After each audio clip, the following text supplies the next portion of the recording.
momentos olvidados en el tiempo.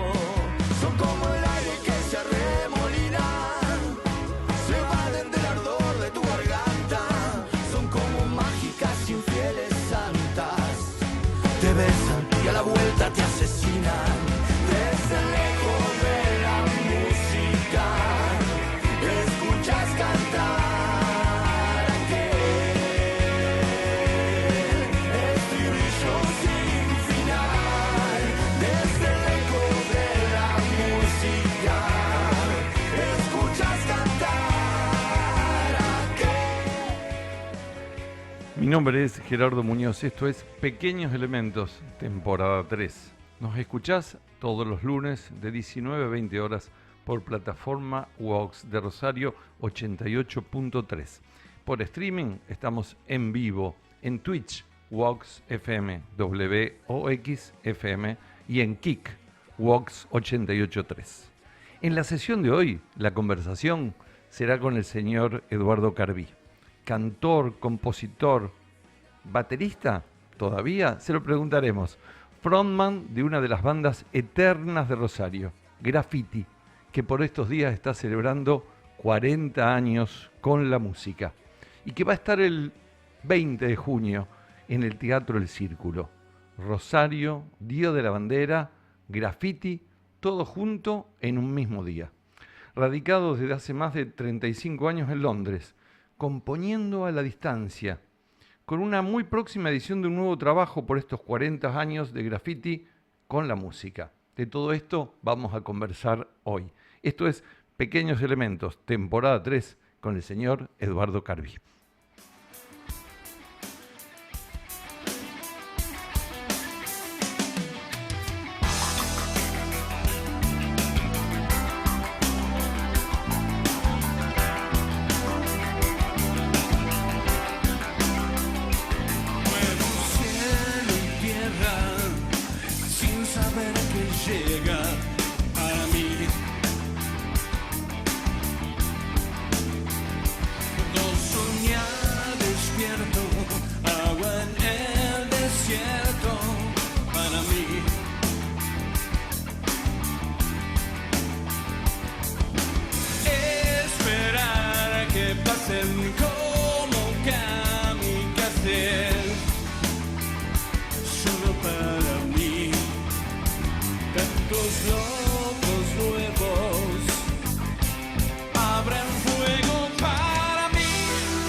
Para mí, qué polenta tiene Graffiti en vivo. Para mí es un alto honor recibir, llegado hace cuántos días de Londres. Hola Eduardo, ¿cómo estás? ¿Qué tal? ¿Cómo están todos?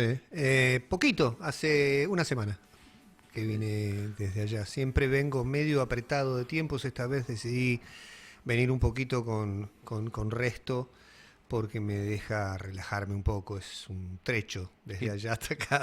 Y el cambio climático, aparte, Y las ¿no? 4 horas de diferencia horaria con Londres, que son 4 horas más, es decir, cuando llegás, acá son las 8 de la noche, pero en tu cabeza son las 12. Claro, claro.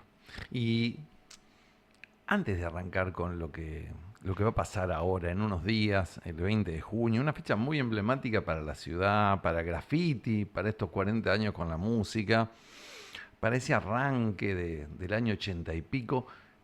Unas preguntas, porque las tengo yo en la cabeza, que son anteriores al 85. Vos sos rosarino. Sí, ¿Y de qué zona de Rosario? ¿Sos del centro? acá a la esquina. Siempre acá por la zona centro. Córdoba y España, enfrente Córdoba. del arzobispado, Ah, acá, cerquita de la radio, muy cerquita de la muy radio. cerca de la radio. ¿Y fuiste a la escuela por dónde? Colegio San José. Ah, hiciste técnica en el San José. Técnica no, hice Ah. el bachillerato normal. Ah, porque tenías las opciones. Estaba la opción de la técnica y yo, no, lo mío no era la técnica. Bien, bien, bien, bien. ¿Y la música? ¿De dónde sale? ¿Cuándo se filtra en la vida de Eduardo Carbí?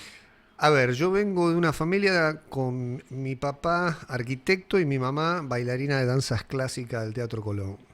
Entonces yo calculo que un poco mi pasión y atención por el arte viene por el lado de mi papá y lo que tiene que ver con la música y la cuestión escénica por el lado de mi mamá.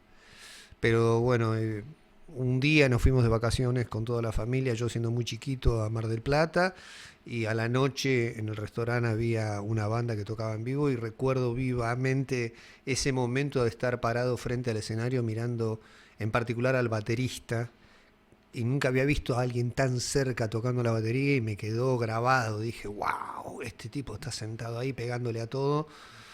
Me gustaría hacer eso. Y bueno, y fue así. Empezó. ¿Y qué edad tenías Y yo ahí? tendría 8 años. Ah, re chico. Sí, muy chico. Y mi mamá me dijo, mira, si querés tocar la batería, me parece bárbaro, pero vas a tener que ir a estudiar y vas a tener que ir por lo menos un año y que el profesor me diga si tenés condiciones y si realmente tenés ganas, entonces yo te voy a comprar la batería. Y así fue.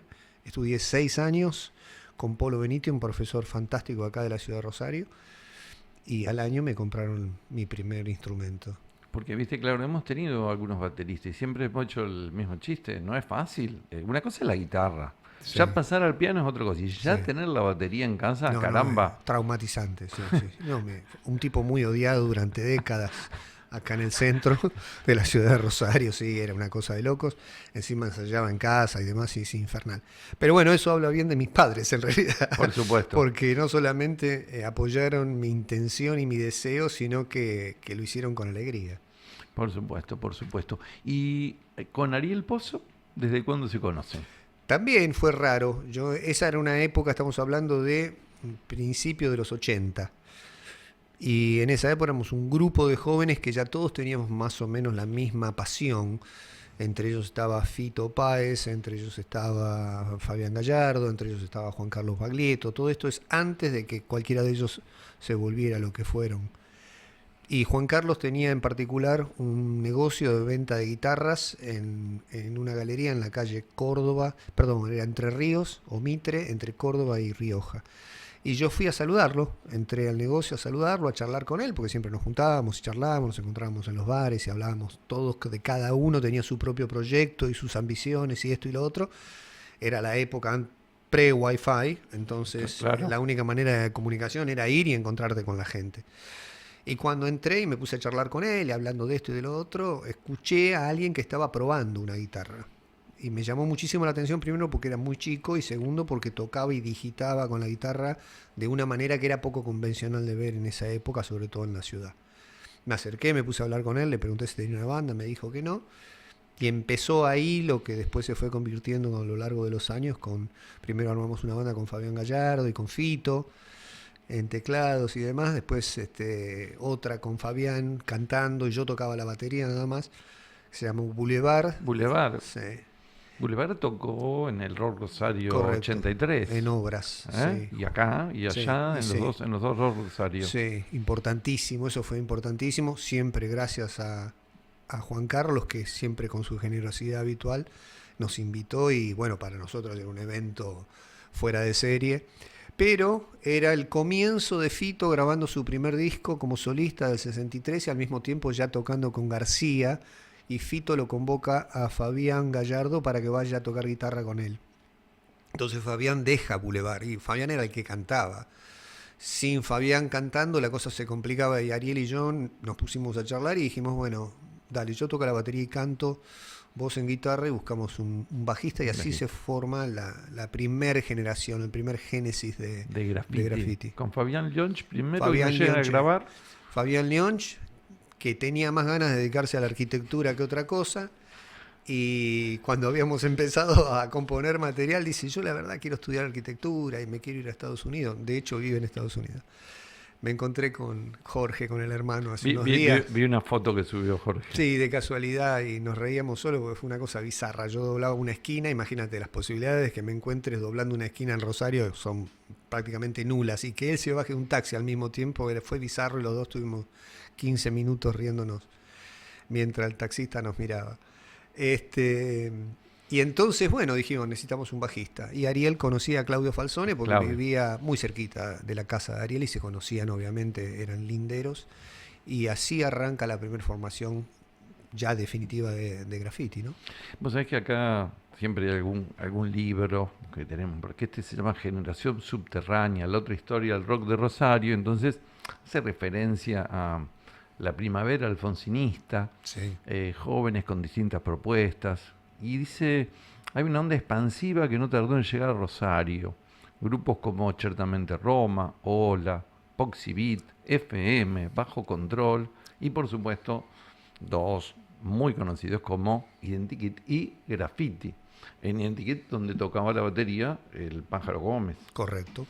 Y en Graffiti, donde tocaba la batería nuestro invitado de hoy, Eduardo Garbí. Era un ambiente muy especial, esa efervescencia del regreso de la democracia. Claro. Y cuando habla de Graffiti, aquí después de la grabación de lo que fue Exhibición Condicionada, el primer trabajo, como dice, en el día de la primavera del 88, Graffiti ofreció un recital multitudinario en el Parque Urquiza Rosario. Un año después también actuó en el anfiteatro Humberto de Nito. Pero bueno, en el medio está esta primer formación de Graffiti en formato trío. No sé si las influencias británicas, onda de Police, ya tenían algo que ver en vos y en el grupo. Pero bueno, era una formación que se usaba porque, bueno, por ejemplo, Guyot, Iturri y Tot también funcionaba como trío. Sí. Bueno, hoy divididos. Una formación... Nosotros escuchábamos mucho en esa época Rush, por ejemplo. Bueno. Y Rush era un trío, claro. Esencialmente. Increíblemente sonaban como si fueran 20, pero era un trío. Y Led Zeppelin, más allá de que John Paul Jones a veces tocaba teclados, pero en realidad era un trío con un cantante adelante, pero era un trío instrumentalmente, era batería, guitarra y bajo.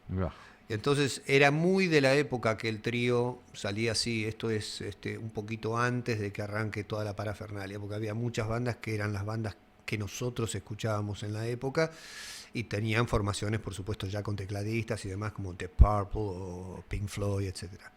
Pero en Exhibición Condicionada, que lo graban en Buenos Aires, lo graban en una multinacional como es CBS, sí. Que es del año 88. O antes. 87 se graba el disco. Claro, sí. Después vino el segundo. Claro, 87 se grabó el disco. ¿Lo grabaron con el trío o con algún músico invitado más? ¿Te acordás? Grabamos con el trío esencialmente, pero como sí nos gustaba la idea de tener algo de teclados para darle ciertos matices a las cosas, porque obviamente tocar en trío tiene sus limitaciones tímbricas. Nos sugirieron, y mirá qué loco, después con el tiempo, ¿no? CBS nos sugirió un tecladista que era sesionista en ese momento, que era Ángel Mahler. Wow. Nada más ni nada menos. Que recientemente ha fallecido, ¿no? Ha fallecido, ¿no? Hace muy poquito, y cuando leí que había fallecido me dio tristeza, obviamente, pero me vinieron a la mente un montón de momentos y fue muy lindo porque aparte él, sin conocernos, inmediatamente se puso a disposición, nos preguntó qué era lo que queríamos y él puso su impronta. En esa época ya era un músico sesionista requerido por los estudios de grabación y fuimos muy afortunados en tenerlo, ¿no? Quizás quien nos está escuchando, alguien más joven, pregunte o se repregunte acerca de esta cuestión de los estudios de grabación y de los sesionistas. Yo tenía oportunidad de hablar con algún técnico de grabación de Buenos Aires, de RCA y demás, Sí. y claro, hubo un momento, inclusive anterior al 85, donde las grabadoras funcionaban 24 horas, me dijo, y entraban y claro, venía el grupo principal y había un staff de músicos que eran los que hacían el acompañamiento, que es algo que ocurre también, por lo menos he visto en algunas historias en Nueva York y demás, Sí. cuando vas a grabar y vos tenés o Calamaro que está grabando, o Charlie que está grabando también, con un grupo de estable de músicos que lo tenés ahí a disposición. Hoy, bueno, ha cambiado un poco todo en las formas de grabación, se hacen grabaciones en estudios caseros, en los estudios particulares, se edita, se manda a editar a otro lugar y después se sube a las plataformas, ¿no? Pero bueno, hay un cambio en esa forma. No me olvido nunca cuando entramos a CBS, en ese momento CBS tenía Soda Stereo, por supuesto, tenía Sumo, tenía Los Abuelos de la Nada, tenía Virus, tenía Los Enanitos Verdes, es decir, era tremendo la cantidad de artistas, los Cadillacs, era terrible. Y me acuerdo cuando grabamos el primer álbum, lo primero que supimos y que nos enteramos es que eran los mismos estudios que había usado Sandro para grabar y Gardel para grabar. Y Gardel grababa ni siquiera en cinta, grababa directo al disco de pasta. Imagínate la presión, ¿no? Que vos estás parado ahí en un estudio, en un auditorio gigante como era el de CBS, en la calle Paraguay en Buenos Aires, y el control estaba arriba, entonces te veía el técnico desde la consola, desde arriba, en plano, y vos cantando abajo en ese estudio gigantesco, una cosa terrible. Y estabas cantando en el mismo ámbito donde esta gente había cantado 30 años atrás, o sea, era una cosa tremenda. Que a veces se redimensiona con el paso del tiempo también, ¿no? Sí. ¿Viste? Cuando en el momento estás tan en la necesidad de hacer lo que estás haciendo y tan inmerso que cuando tomás un poco de distancia y lo ves desde cierta perspectiva, decís, ¡wow! La puta madre, ¿no? Sí, al día de hoy veo algunas fotos de esa época y pienso, wow, qué momento. Y después desapareció, o sea, los estudios no existen más, CBS desapareció, bueno, desapareció en la discográfica ya sobre fines de los 80. Y ese álbum, ahí podemos hablar ya todavía de álbum, de discos y demás, tuvo una gran repercusión también en ventas y generó la grabación del segundo de los álbumes, donde me parece que ahí ya cambia un poco la formación de Graffiti, se amplía. Claro. Por un lado nos damos cuenta que el trío en sí mismo, con el cantante siendo al mismo tiempo el baterista, en realidad mucho no rendía. O cantás o tocas la batería. ¿Podés hacer las dos cosas? Sí, podés, pero desde el punto de vista inclusive visual, en una época que era muy visual todo, era raro ver al tipo que cantaba el 80, el 90% de las canciones metido ahí atrás, tocando y moviéndose y qué sé yo. Entonces decidimos, de alguna manera, yo pasar adelante y buscar un baterista. Y ahí se suma Marcelo Sali, que estaba tocando en Pablo el Enterrador en esa época, nada más y nada menos. Y se suma Ricardo Vilaseca en teclados, que había sido tecladista de Identikit. Sí, quedó en familia la cosa. Dos excepcionales músicos. Sí. Vilaseca está un marciano también. La primera formación de Graffiti, en la primera todavía trío, yo tocando la batería y cantando, tuvimos como tecladista a Claudio Cardone, nada más ni nada menos que el tecladista de Spinetta. Sí, un monstruo total, Claudito. Pero bueno, ya después Claudio se va a Buenos Aires y ahí es cuando se incorpora Ricardo. Sí, vi alguna foto en una terraza donde está en Claudio mi casa, Cardone, de tu casa. Sí, acá. Justamente está Claudio, está Ariel y estabas vos. Ahí después decíamos, bueno, Claudio no quedó como músico definitivo, pero había una idea y la vi por ahí en las redes sociales que estaba subido justamente. Todos músicos excepcionales, la verdad que con una polenta y una particularidad muy especial. Ahí sale Sin Respirar, que es el segundo de los álbum, trabajos, correcto. también por CBS. Sí. Pero Argentina es un país así implosivo y explosivo. Sin respirar. Y Sin Respirar pasás de grabar a que desaparezcan las discográficas allá por la crisis, una de las tantas que tuvimos, espero que no tengamos más, allá por finales de los 89, Correcto. la hiperinflación y toda tal la cual. historieta.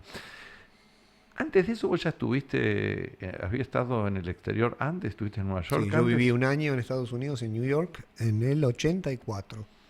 O sea, justamente previo a la formación de la banda. Cuando vengo se arma Graffiti.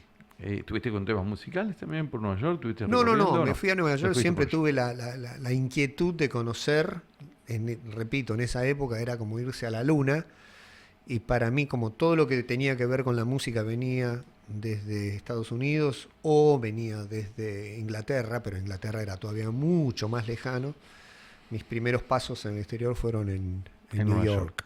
Sí. Y te habrá impresionado mucho Nueva York, pero claro, después te impresionó mucho más Inglaterra. Sí, al punto tal que me quedé ahí, ¿no? 35 años. Un montón, sí. 35 años, no son poca cosa. Regresando a Rosario, te he escuchado decir, uno es argentino, uno es rosarino, más allá de donde viva, pero no vive como argentino o como rosarino, porque si no se quedaría acá. Claro. Y bueno, y vivís en Wimbledon. Correcto. Vivís en Wimbledon. Muy bien. Muy bien. Y diría que después de esa primera impresión que importaba a Nueva York, después Inglaterra, Londres pasó a ser el país que a tu consideración es el más cosmopolita del mundo por todas las vivencias y todas las razas, credos, religiones, etcétera, etcétera, que ocurren allí, ¿no? Las influencias son enormes, es un país pequeño, Inglaterra es muy pequeño, entra 10 veces en el mapa de Argentina. Es muy pequeño, como todos los países de Europa en realidad, a diferencia de Estados Unidos que es gigante. Pero eso también hace que estés muy cerca de todo, que te puedas tomar un tren. ¿En 2 horas estás en París? Correcto. Y así recorres. Claro, entonces cuando llegué, esa fue una de las... Primero que es una ciudad en escala, no tiene rascacielos como Estados Unidos, como New York. Es una ciudad muy en escala, donde siguen conservando la construcción victoriana y demás, entonces nunca tenés la sensación de que estás en una gran metrópoli. No importa en qué parte del centro de la ciudad vivas o de las afueras de la ciudad. Ahí está la mirada del arquitecto. Sí. Ahí hay el traspaso del arquitecto que te hace mirar con otra perspectiva la ciudad. Sí. No conozco Londres, pero me pasó una cosa parecida. Tengo una hija viviendo en Francia. Cuando fui a París y subí el Arco del Triunfo y vi cómo estaba enlazada la ciudad y no había grandes edificios. Eran unas diagonales perfectas que tenían una perspectiva constructiva increíble, ¿no? Sí. Y así que te quedaste en Londres desde aquella época. Quedé ahí, sí. La verdad que primero porque, bueno, el 90% de la influencia musical que yo escuchaba en esa época venía desde allí, venía desde Londres, y después porque la verdad la ciudad realmente me encantó y creo que fue la única ciudad del mundo, de todas las ciudades que conocí y en las que viví, en donde nunca me sentí un extranjero. Y eso que, fíjate, también te he escuchado decir, un argentino 8 años después de la Guerra de Malvinas, que se va a vivir a Inglaterra, y donde desde el taxista, desde la persona que estaba en la calle, tenía cierta empatía y que calificaba el tema de la guerra como una movida política. Locura de 2 personas acá y allá. Jamás escuché ni recibí ningún tipo de animosidad de nadie, estando ahí casi fresco todavía el conflicto aquel tan triste. Ni que hablar de que todavía estaba fresca la mano de Dios, de Diego Fuente, en el Mundial 86. Si no bastó con haberlos irritado en el 82, los terminamos de irritar en el 86. Me había olvidado también que estaba ese pequeño y no menor detalle. En este lunes en vivo estamos hablando con Eduardo Carví, la voz, el frontman de Graffiti, que el 20 de junio está en el Teatro del Círculo, 40 años con la música. Ahora tenemos una breve pausita de 1 minuto. Escuchamos un poquito otro temita de Graffiti y seguimos. Y después le preguntamos por 40 y algunas preguntas más. En esta tarde de lunes de Pequeños Elementos con Eduardo Carvi, Graffiti, 40 años con la música.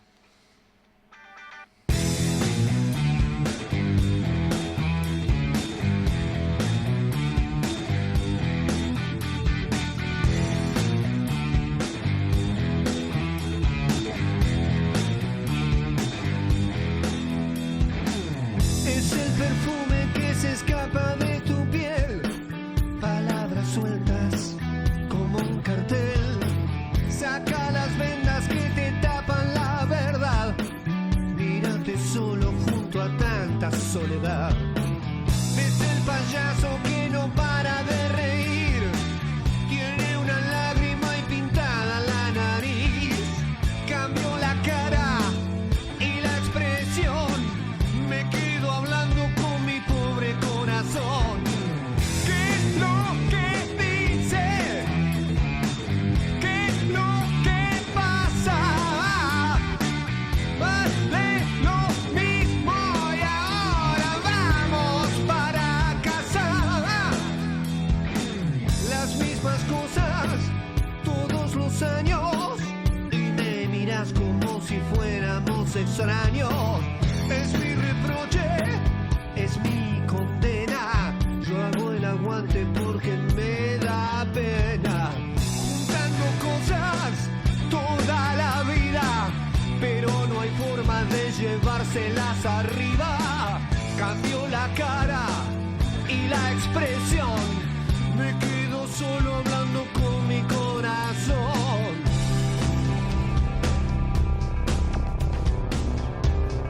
Teniendo todo,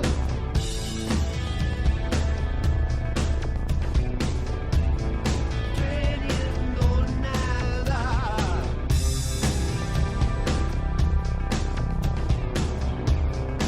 Busqué un amor, pero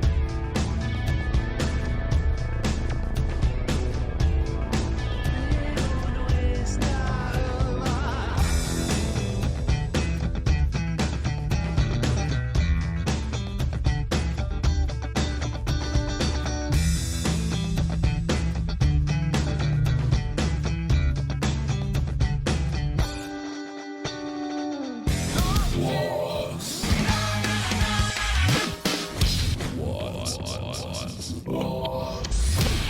FM.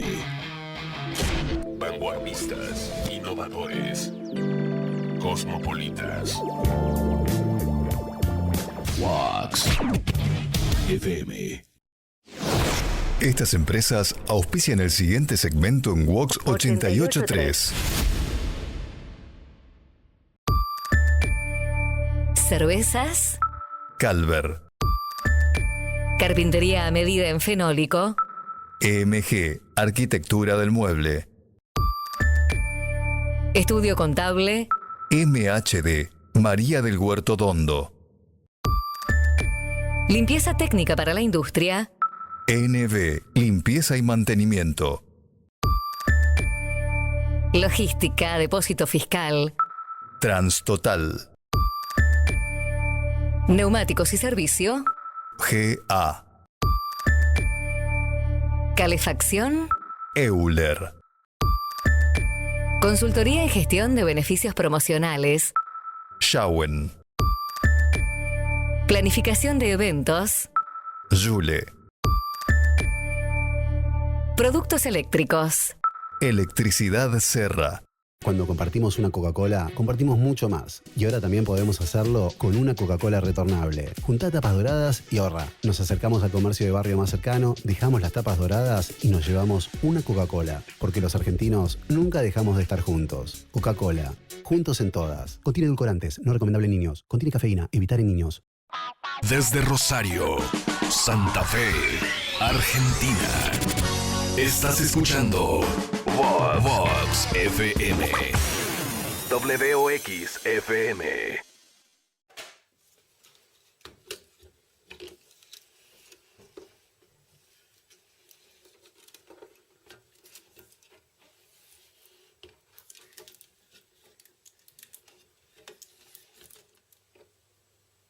Es un viaje, es único, simple. Y dicen que lo mejor todavía está por venir, como si faltara algo más. ¿Qué es lo mejor? Si fuiste feliz, no te preocupes en volver de donde no te fuiste.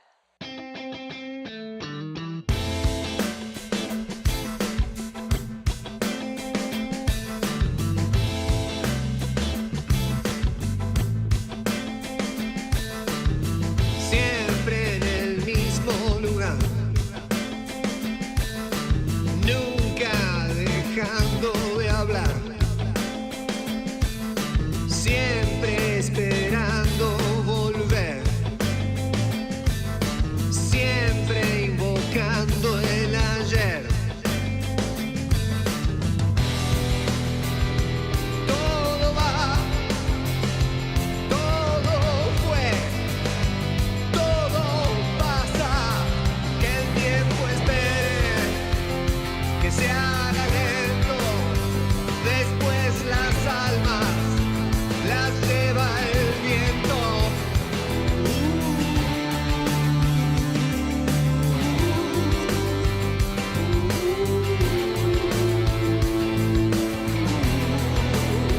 Y es la mirada que nunca pierdo, desde el olvido, desde el recuerdo.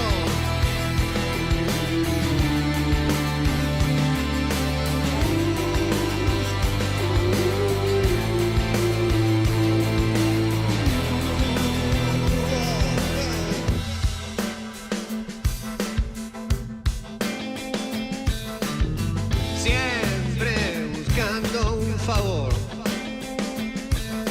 siempre encontrando un dolor. Siempre es bueno escuchar buena música. En este caso, música rosarina, música de Graffiti 3.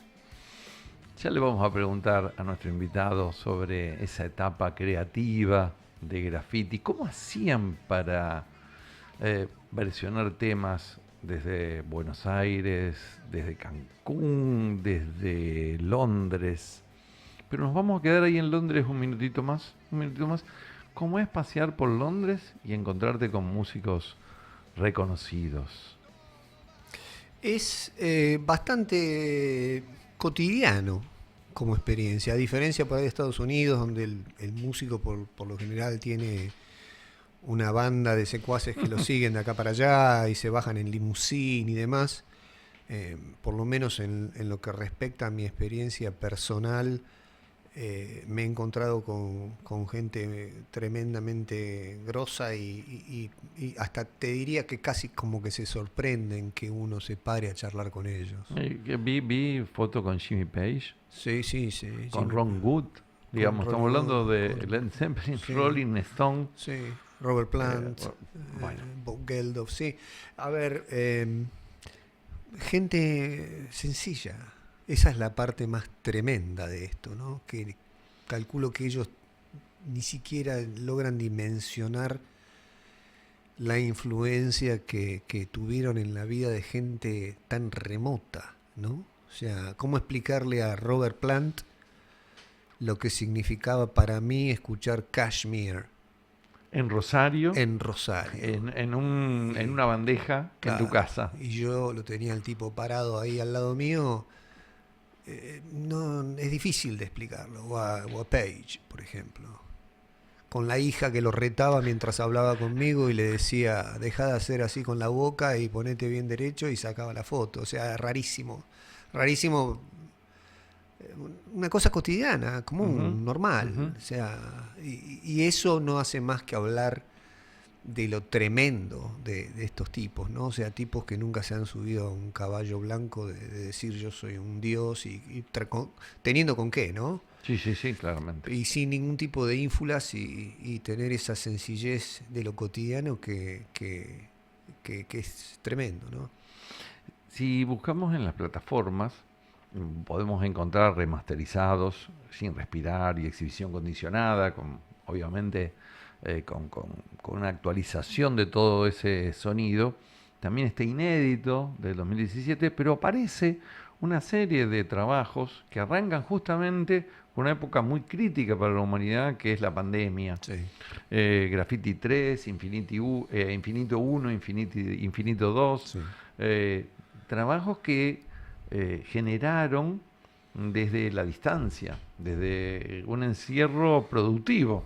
Sí. En este caso, para todos los que escuchamos música y para ustedes también, una segunda etapa, no por haber dejado de tocar, sino por la parte de producción musical Sí. del grupo.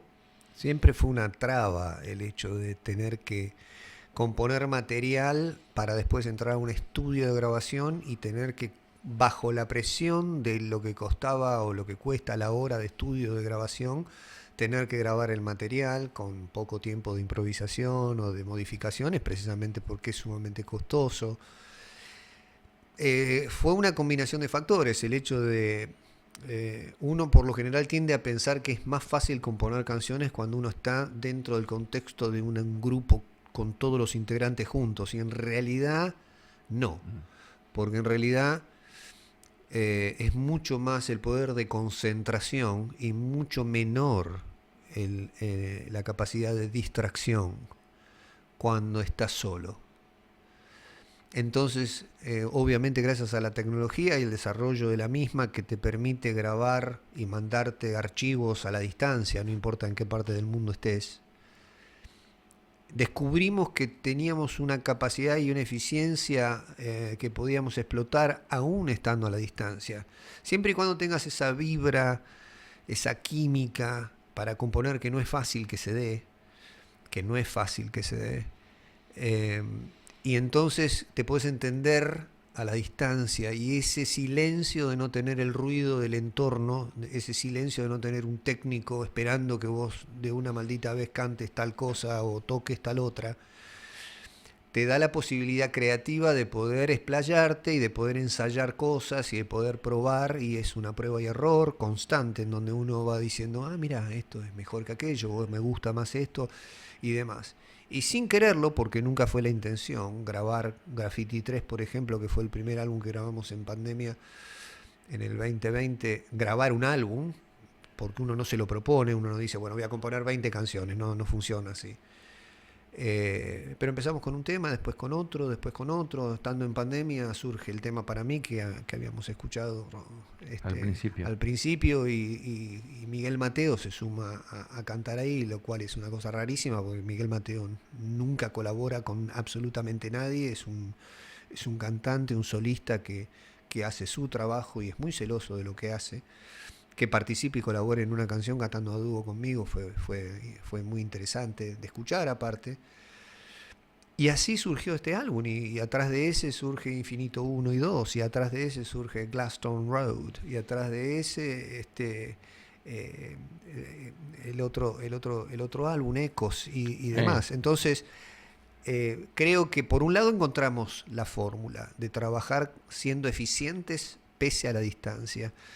Y una distancia que en realidad es física, pero virtualmente no, porque puedes hacerte videollamadas y comunicas esto y mandar archivos, y bueno, yo grabando las voces, mandándolas de vuelta y grabando coros, y Ariel probando esto y probando lo otro. Es decir, esto por supuesto habla también desde el lado de Ariel Pozo, de una enorme capacidad de pre y postproducción. Dicho así suena sencillo, pero créanme que no es nada sencillo componer este tipo de material. Lo nuestro compositivamente no es precisamente lo que hoy en día se escucha, y tiene algún que otro grado de complejidad desde el lado armónico y melódico y demás. Pero sí nos dimos cuenta que trabajar de esa forma era muchísimo más efectivo y mucho más eficiente, y a la prueba me remito con los trabajos que hicimos, que se podía lograr, ¿no? Y sónicamente lograr un audio en donde vos no sientas la ausencia de los demás músicos, sino que suene íntegro, que suene homogéneo. Y después terminó en Graffiti 3, lo terminaron grabando, mezclando, terminando allá por México. Con Gustavo Sacchetti, que en Cancún tiene un estudio de ensueño, que ha grabado Emis, ha ido a grabar Alejandro Sanz, es decir, etcétera. Y Gustavo, que fue otrora músico de Vilma Palma, ha ayudado muchísimo con toda la parte de la masterización. Entonces, por eso digo, el trabajo detrás de eso es un trabajo de meses enorme, que hacerlo a la vieja usanza en un estudio de grabación hubiese costado una plata ridícula, una fortuna. Sí, Y la aparte, cantidad de horas. y aparte obvio, de la implicancia de vos tenés que estar físicamente en el lugar, lo cual era prácticamente imposible porque Ariel también tiene su carrera como guitarrista de Miguel desde hace Claro, 25 años. Sí. Entonces te escuché ahí, dice, me enviaba Ariel la parte armónica, yo grababa la parte más melódica, escribía las letras, todo un proceso ahí que justamente Gladstone Road, otro de los álbumes, escuché que vos decías, justamente hay un programita que permite que yo tararee una determinada melodía y el programita ubica dónde la tarareo.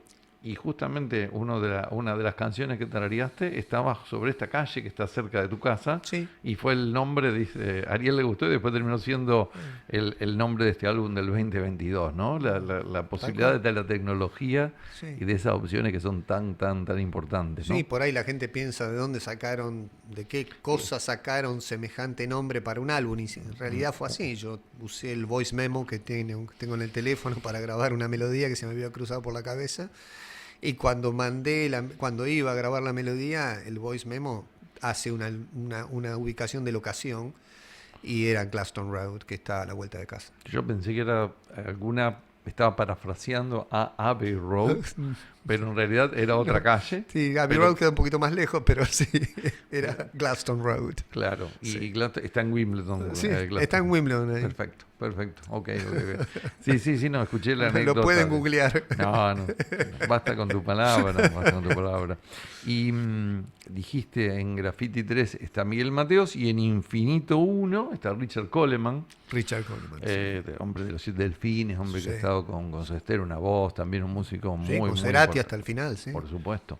Así que esos fueron dos invitados de lujo también. Sí, sin duda. Es muy bueno vos decías, el contrapunto tímbrico de Miguel Mateos y el tuyo también. Sí, en y el de Para mí. Richard, porque Richard tiene esa voz gruesa. Sí. También. Así que son álbumes para escuchar. Y la posibilidad de cómo esa etapa de encierro, que fue tan difícil para toda la humanidad, de incertidumbre, nos ha pasado con otros músicos que han dicho, bueno, mira, en ese momento nos instalamos en estudio de grabación y dijimos, acá no hay que bajonear, hay que tratar de salir para adelante, y trataron de canalizarlo positivamente, ¿no? En una etapa creativa, positiva, amén de las incertidumbres, las distancias y demás que se vivían en aquel momento. Igual, después de todo este periodo, digamos, Graffiti ha tenido durante estos últimos años esos recitales en la sala Labardén, donde han estado, por lo menos en los últimos dos, una vez al año han estado con presencia local, y ahora se viene para agregar a esta discografía, vi 40x40. Sí. ¿Nos querés decir de qué viene este nuevo? 40x40 es una rendición de lo hecho. Es como hacer una vista retrospectiva de 4 décadas, ¿no?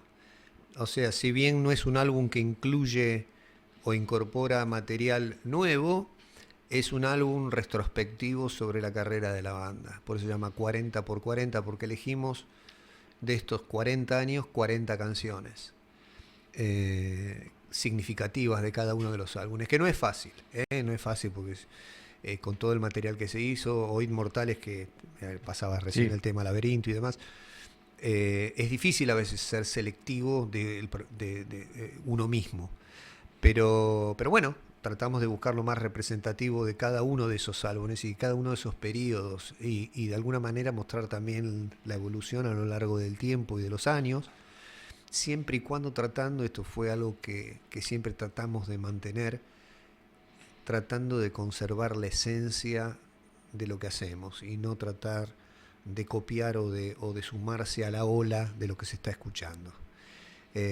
Por supuesto, hubiese sido mucho más fácil, pero como nosotros estamos acostumbrados a hacer las cosas no precisamente de la manera más fácil, seguimos fieles a esa filosofía. Y la mirada retrospectiva del autor de canciones, del letrista.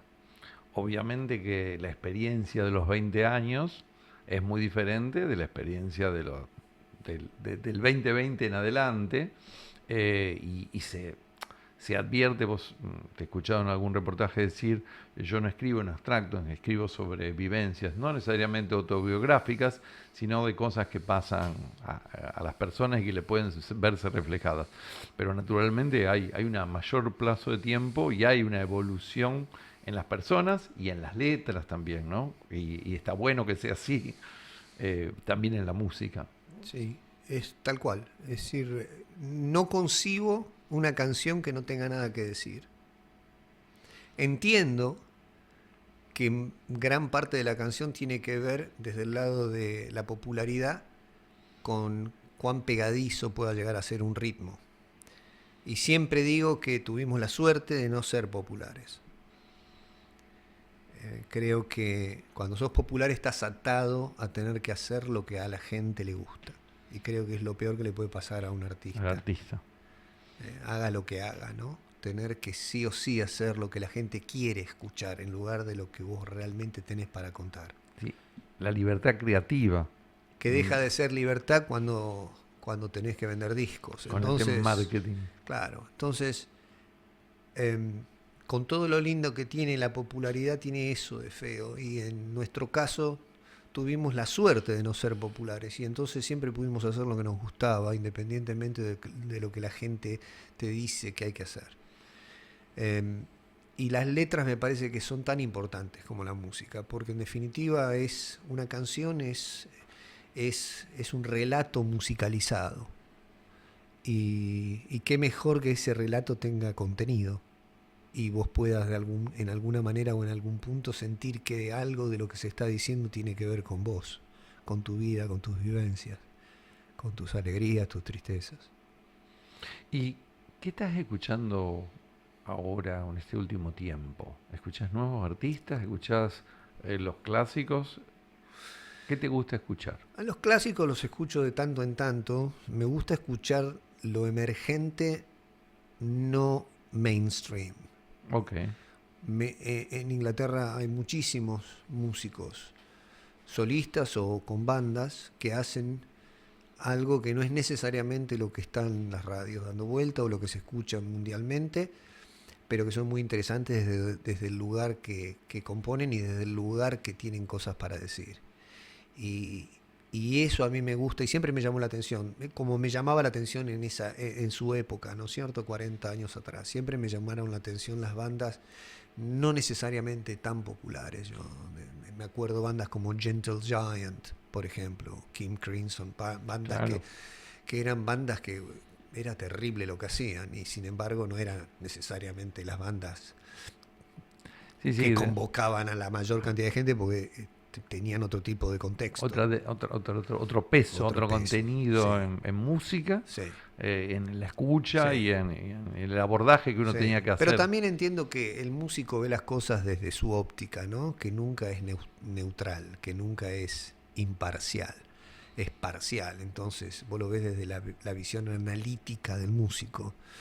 En cambio, el público lo ve desde otro lado. Por eso el público se rige mucho más por cosas que tienen que ver con lo pegadizo de una canción o el ritmo de una canción, cuando en realidad por ahí el músico ahonda en detalles. Hay un problema en esta época de globalización. Uno tiene la opción de encontrar en el celular toda la música del mundo. Sí. El problema es que a veces estamos como perfilados para escuchar, o la gente más joven quizás, como para escuchar algunas de todas esas cuestiones. Después se va rompiendo un poco el cascarón y sos un poco inquieto, y sos inquieto musicalmente, encontrás cosas impresionantes. Sí. Porque antes nos costaba comprar un vinilo, claro, o conseguir un vinilo claro, importado. Uno que viene de la década de 60, 70, era muy difícil. Hoy sigue siendo caro comprar un vinilo, si los hay, pero antes era difícil acceder a veces a cierta música. Hoy está toda la que vos quieras, sí, cronológicamente, pero claro, a veces es como que tenés unas anteojeras que solo te permiten escuchar determinada música, que es la que se difunde y que siempre ha pasado. Yo creo que antes, y no porque antes fuera mejor, antes, había una mayor amplitud, había mayor amplitud en general para escuchar cualquier cosa, desde folclore, tango, hasta rock progresivo, etcétera, etcétera, ¿no? Y hoy es un poco más limitado, me parece, desde el punto de vista de la difusión. Si vos no, entonces el que ya nace con desde esa generación, es como que entró ya perfilado por ahí y le cuesta abrirse, ¿no? El espectro es más angosto y la vara es más baja. Y el 20 de junio, volvamos al 20 de junio, Teatro El Círculo. Uno va, se sienta, se corre el telón y entonces va a ver ya no tocando la batería, al señor Eduardo Carbí, a Ariel Pozo. ¿Quiénes más van a estar en Graffiti 40 años? Va a ser un concierto importante porque va a haber gente que ha colaborado con Graffiti, que ha tocado con Graffiti en otra época. En este caso, en batería, el Gul Rodríguez, quien tocó con nosotros en el concierto épico de Las Tengo del 2011. Un baterista histórico de la ciudad. Claudio Falzone va a tocar el bajo y va a compartir, por supuesto, escenario con Marcelito Gallego. Los clásicos tocados por quien compuso las líneas de bajos, que es precisamente Claudio, y con quien nos une una historia de vida de alguna manera, y en teclados nada más ni nada menos que Ricardo Vilaseca y Luis Bergonzi. Entonces, sí, es una formación ideal y es una formación soñada de músicos talentosísimos, me excluyo, en un contexto donde la gente va a poder apreciar ese paneo a lo largo de 4 décadas desde los inicios de la banda y esa metamorfosis a lo largo del tiempo con todo este material que hemos descrito de los últimos años, ¿no? Y así que eventualmente en el contexto de una puesta y una producción de iluminación y de sonido espectacular como ya nos tiene acostumbrado el sexto Graffiti, que es Ariel Martí, y qué puedo decir del Teatro El Círculo, o sea, en un contexto tan espectacular como un teatro que tiene la raza de literalmente es el Teatro Colón de la ciudad. Nunca toqué en el Teatro El Círculo. Para mí es un honor enorme que nos hayan abierto las puertas una institución del prestigio del Círculo para hacer un concierto ahí. Que mejor que festejar un aniversario de estas características en ese lugar tan emblemático. 40 años con la música, un día tan caro los sentimientos de la ciudad como es el 20 de junio, el Día de la Bandera, el Teatro El Círculo, Rosario, vuelve Graffiti, 40 años con la música el 20 de junio. En esta tarde de lunes fue un placer conversar con Eduardo Carbí. Cuento la anécdota porque es mínima. Nos encontramos hace un rato antes del programa en un bar cercano y Eduardo, que iba a salir de su casa, le dije, no, pero el radio está cerca, Eduardo. Y él accedió a venir aquí personalmente y bueno, ha sido la verdad un enorme placer para quienes venimos escuchando a la música rosarina desde los 80 y de antes también, reencontrarnos con él, reencontrarnos con Graffiti, reencontrarnos con estos grandes temas y que haya Graffiti por 40 años más, por supuesto. Hasta que podamos. Pero bueno, muy bien, desde ya el agradecimiento, como siempre digo, es mío y en nombre de los chicos, porque son los medios precisamente los que permiten abrirte una ventanita, abrirte la puerta para poder llegar a la gente y que la gente se entere de lo que estamos haciendo. Así que la invitación está hecha. Los esperamos a todos el viernes 20 en el Teatro del Círculo. Bienvenido Rosario, bienvenido a los 40 años de Graffiti. Volvé siempre. Gracias. Y nos estamos viendo. Esto fue Pequeños Elementos, temporada 3. Mi nombre es Gerardo Muñoz. El lunes próximo no estamos porque es feriado. Nos volvemos a encontrar muy, muy pronto. Chau, muchas gracias. Si no hay nada más que hacer, males de personas confundidas, huesos que sostienen esta piel. Llamarás algún día cuando empieces entender. Mentirás algún día. Si no hay nada más que hacer, oh no, oh no. Males de personas confundirás. Huesos que sostienen esta piel.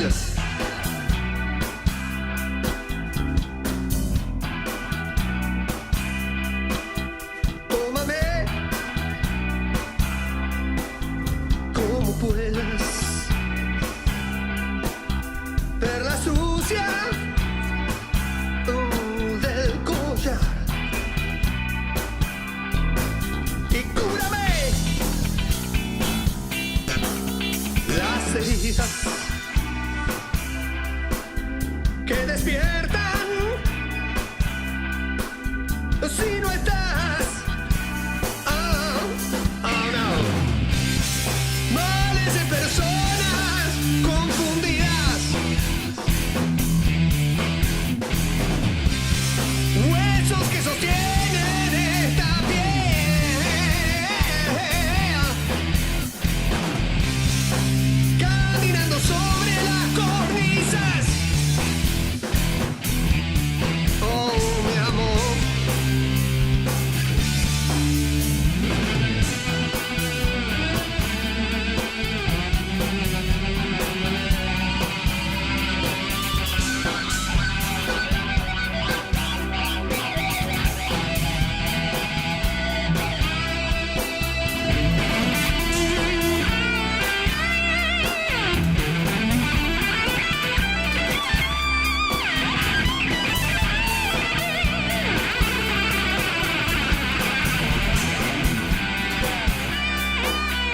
Me darás algún día todo el tiempo que te di. Y mi canción te hablaría si llegaras hasta aquí. Oh no. Males de personas confundidas. Huesos que sostienen esta piel. Tócame si quieres las espinas. Y que ya no lastiman esta vez.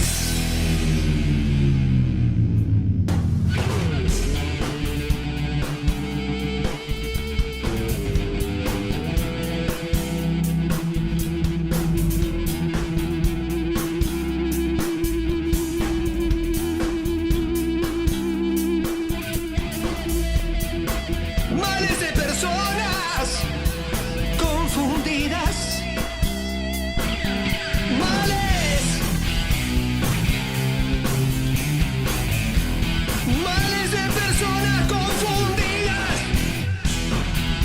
que ya no lastiman esta vez. No. Males de personas confundidas. Males que ya no lastiman esta vez. No. Males.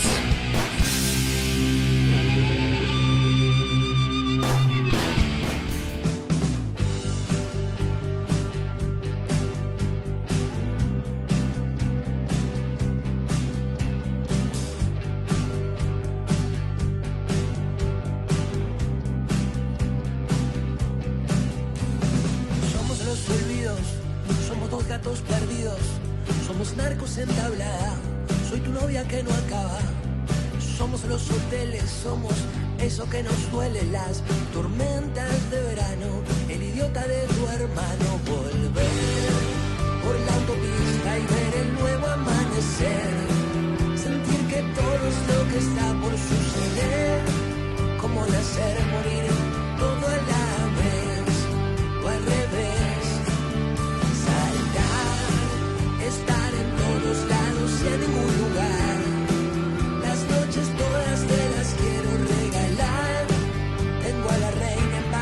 bananero.